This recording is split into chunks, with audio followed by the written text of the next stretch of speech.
सबको प्रश्न रखना मुश्किल है। एक किसान के पास एक टट्टू था। एक दिन वह अपने बेटे को साथ लेकर टट्टू बेचने के लिए मेले की ओर चला। मज़े की बात यह थी कि किसान पैदल चल रहा था।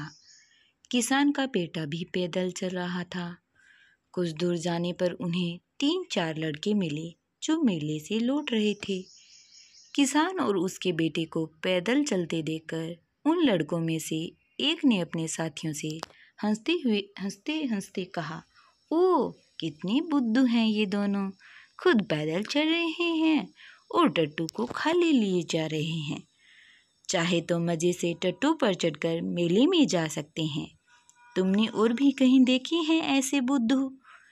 लड़के की ये बातें सुनकर किसान ने अपने बेटे को टट्टू पर बैठा दिया और वह खुद टट्टू को हाँकता हुआ उसके पीछे पीछे चलने लगा।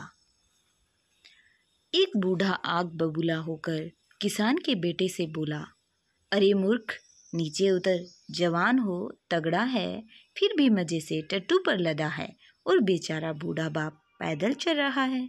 तुझे शर्म नहीं मालूम होती? चल उतर नीचे, टट्टू पर बाप को सवार होने दे। यह सुनते ही किसान का बेटा टट्टू से नीचे उतर गया और अपने पिता से बोला, बूढ़े बाबा ठीक ही कहते हैं, टट्टू पर आप सवार हो जाइए। बस किसान टट्टू पर बैठ गया और बेटा उसके पीछे पीछे पैदल चलने लगा। थोड़ा आगे बढ़ने पर उन्हें कुछ स्त्रियां मिली जो अपने बच्चों को मेला दिखाकर लौट रही थी। उनमें से एक स्त्री अपनी किसी साथी से बोली, देख तो बहन, यह बूढ़ा कितना निर्दयी है, इसमें जैसे शर्म का तो नाम ही नहीं है। यह तो बड़े मज़े से टट्टू पर सवार है और बेटे को ऐसी धूप में पैदल घसीट रहा है। हाय हाय, टट्टू के पीछे दौड़ते दौड़ते बेचारे लड़के का मुंह किस तरह सूख गया है। अब किसान क्या करता? उसने अपने बेटे से कहा, तुम भी मेरे पीछे सवार हो जा। बेटा फौरन बाप के पीछे सवार हो गया। इस तरह दोनों बाप बेटा टट्टू पर चढ़कर आगे बढ़े ही थे कि सामने से एक बाबा जी आ निकले। बाबा जी पहले आंख फाड़ फाड़ कर घूरते रहे, फिर मुंह बनाकर बोले, अरे भाई, यह किसका टट्टू पकड़ लाए? किसान ने उत्तर दिया, टट्टू तो बाबा जी हमारा है, क्या बात है?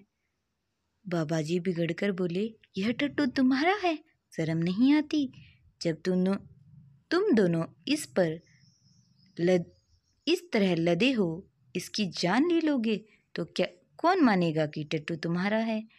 इस पर किसान बेटे सहित टट्टू से नीचे उतर पड़ा और उसने बाबा जी से पूछा, बताइए अब हम लोग क्या करें?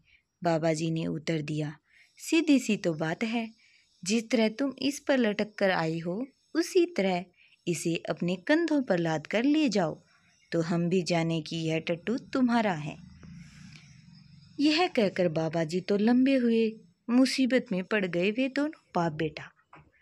उन्होंने पहले तो टट्टू के चारों पैर रस्सी से कसकर बांधे और उनके बीच में एक मजबूत लकड़ी डाल दी। इसके बाद वे उसी लकड़ी के सहारे टट्टू को अपने कंधों पर लादकर आगे बढ़े।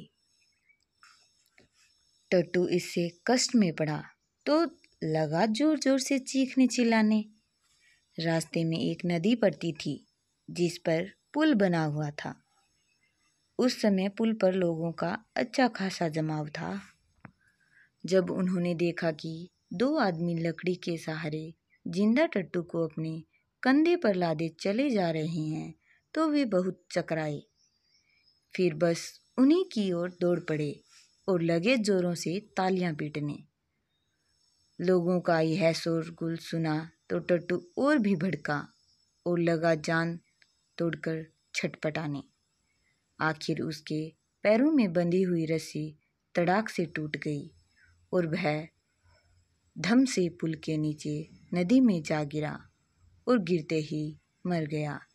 बेचारा किसान वहीं पुल पर माथा थाम कर बैठ गया और आंसू बहाते बहाते कहने लगा, हाय हाय, मैंने तो सबको प्रसन्न रखना चाहा, परंतु कोई प्रसन्न नहीं हुआ, उल्टे मुझे ही इतना दुख उठाना पड़ा और अपने टट्टू से हाथ धोना पड़ा।